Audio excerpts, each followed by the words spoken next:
এই ভিডিওটি দেওয়ার উদ্দেশ্য একটাই, যে কনস্টিটিউশনাল মেডিসিন ছাড়া কোনো রোগ সারে না। ডিপ অ্যাক্টিং কনস্টিটিউশনাল মেডিসিন, অ্যান্টিমায়োজমেটিক যদি বলে থাকেন, আমি মায়োজমের অত গুরুত্ব দিতে চাই না। আমি বুঝতে চাই যে deep acting medicine constitutional. Sycotic syphilitic দুটো ওষুধ হ্যানিম্যানের মতে। সাইকোটিক শুধু থুজা, আর সিবিলিটিক শুধু মার্কুরিয়াস আর নাইট্রিক অ্যাসিড হ্যানিম্যানের মতে। এখন অনেকে নানান রকম নাটক করছে, আমি নাটকে ঢুকতে চাই না। ওই তিনটে ওষুধ বাদে আর সবই শরিক। সো কনস্টিটিউশনাল ওষুধ ছাড়া রোগ সারে না, সেটা বহুবার প্রমাণিত হয়েছে।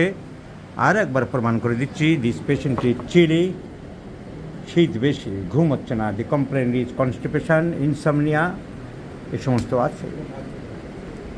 Desire meat, desire chilli, thermal reaction chilly, and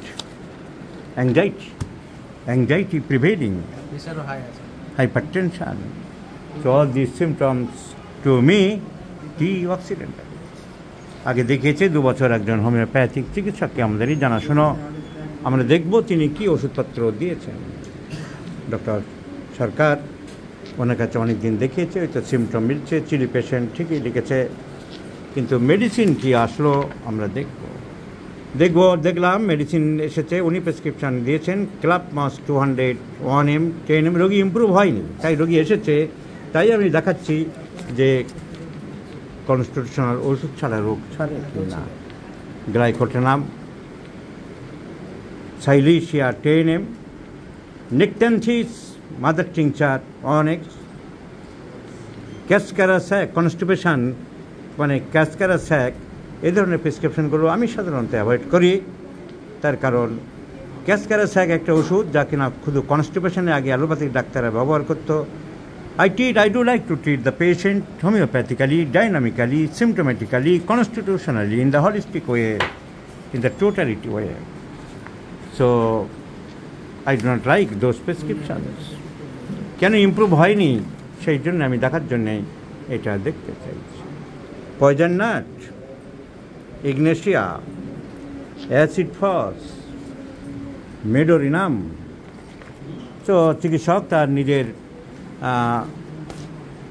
বিচার বিবেচনা, ইন্টারপ্রিটেশন দ্বারা চিকিৎসা করেছেন। Lycopodium, medorrhinum, poison nut, Ignatia এবং ক্যাসকারাস্যাক মাদার দিয়ে, কিন্তু রোগীর কোনো ইমপ্রুভমেন্ট হয়নি। কতদিন দেখিয়েছিলেন?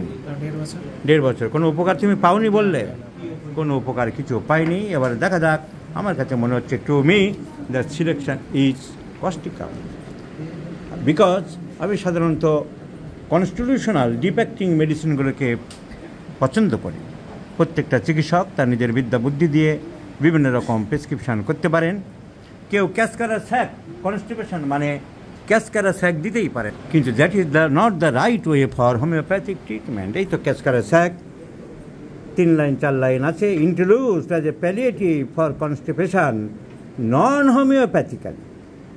পরিষ্কার বলছি, নন হোমিওপ্যাথিক্যালি কনস্টিপেশনের জন্য ব্যবহার হয়, কিন্তু হোমিওপ্যাথিক্যালি আমার patient Causticum. So I do like to prescribe Causticum.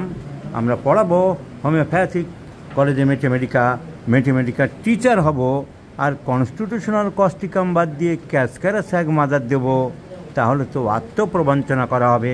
আমি অন্তত এই সব আত্মপ্রবঞ্চনার মধ্যে থাকতে চাই না। I do believe in the principles of homeopathy, and I do like to prescribe the constitutional deep acting medicine, my friends.